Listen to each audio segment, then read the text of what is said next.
안녕하세요, 이현우입니다. 김하성의 행선지가 드디어 결정됐습니다. 오늘 새벽 디애슬레틱의 샌디에고 담당 기자죠. 데니스 리는 샌디에고가 김하성과 계약에 합의했다라고 전했는데요. 샌디에고 유니온 트리뷴의 케빈 A씨에 따르면 김하성의 계약금은 4년 2,500만 달러 규모라고 합니다. 한국 돈으로는 273억 원 수준이죠. 이 경우 김하성의 원 소속 구단인 키움 히어로즈는 2,500만 달러의 20%인 500만 달러, 약 55억 원을 이적료로 받게 됩니다. 그렇다면 김하성이 샌디에고와 계약을 맺은 이유는 무엇일까요? 원래 김하성 계약에 있어서 가장 앞서 있던 구단은 류현진의 소속팀이기도 한 토론토 블루제이스였습니다. 토론토는 김하성에게 최대 5년 계약을 제시한 것으로 알려져 있는데요. 하지만 토론토는 마지막 오퍼에서도 김하성 측이 중요하게 생각했던 마이너리그 거부권을 포함시키지 않았습니다. 반면에 샌디에고 파드리스는 토론토와 비슷한 금액을 제시했을 뿐만 아니라 마이너리그 거부권도 포함시켜주면서 김하성을 영입할 수 있었습니다. 뒷얘기를 하나 더 덧붙이자면 김하성은 토론토행을 선호한 반면에 가족들은 샌디에고행을 원했다고 하네요. 샌디에고는 캘리포니아주 남서부 연안에 위치한 미국 최고의 휴양도시 중 한 곳입니다. 로스앤젤레스까지 거리도 150km로 차를 타고 1시간 반 정도 거리밖에 되지 않고 워낙에 날씨도 좋아서 미국인들도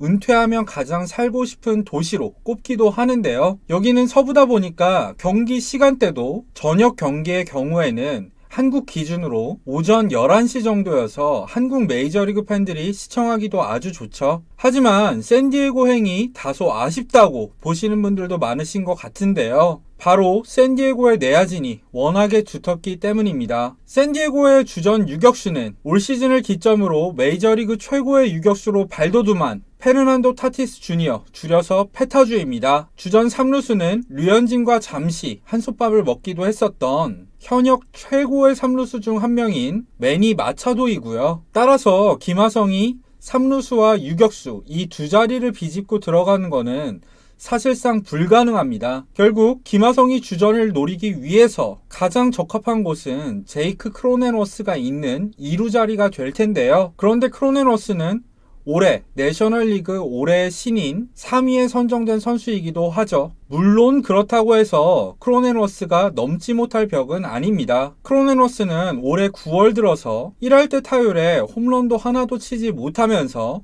정말 심각한 슬럼프에 빠졌었고요. 좌투수를 상대로도 타율 2할 1푼 8리에 0홈런 1타점에 그치면서 심각한 약점을 보였었습니다. 따라서 김하성이 메이저리그 투수들의 강속구에 적응만 한다면 충분히 제쳐볼 수 있을 만한 선수죠. 그리고 내셔널리그의 지명타자 제도가 도입될 확률이 높습니다. 타티스 주니어와 마차도가 부상을 당하지 말라는 법도 없죠. 그랬을 때 김하성은 유격수와 3루수로도 상당한 경기를 출전할 수도 있을 것으로 보입니다. 여기에 더해 가장 결정적인 요소가 있죠. 마이너리그 거부권도 김하성에게 큰 힘이 될 전망입니다. 일단 마이너리그 거부권이 있으면 샌디에고는 선수의 동의 없이 김하성을 마이너리그로 내릴 수가 없습니다. 따라서 적응 기간 동안 충분한 기회를 받을 수 있죠. 그리고 혹시 메이저리그 적응에 실패했을 때에도 마이너리그에 처박혀서 고생하지 않고 쉽게 KBO 리그에 복귀할 수 있습니다. 아마도 김하성 측도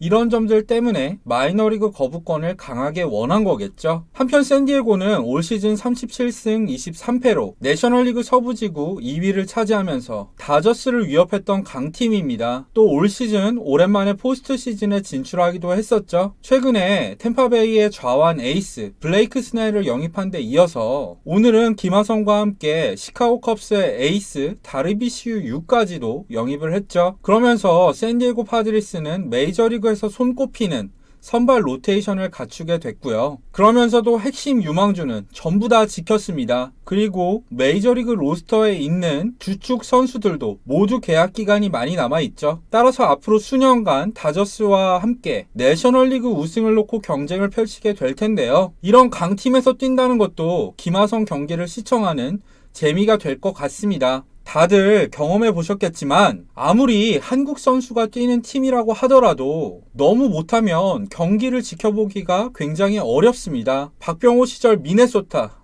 김현수 시절 볼티모어 다들 기억하시죠? 하지만 샌디에고의 경우에는 경기 시간대도 워낙에 좋고 마차도와 타티스 주니어, 다르비슈, 스넬과 같이 김하성 말고도 슈퍼스타들이 워낙에 많기 때문에 정말 재밌게 지켜볼 수 있을 것 같습니다. 우리에게 친숙한 선수들이 많은 다저스와의 라이벌리도 정말 재밌을 것 같고요. 저는 이런 점들을 고려했을 때 샌디에고를 선택한 것은 김하성에게 좋은 선택인 것 같습니다. 구독자 여러분들은 어떻게 생각하시나요? 댓글로 많은 의견 남겨주시면 감사드리겠고요. 재밌게 보신 분들은 좋아요와 구독도 꼭 부탁드리겠습니다. 그럼 지금까지 시청해주셔서 감사합니다.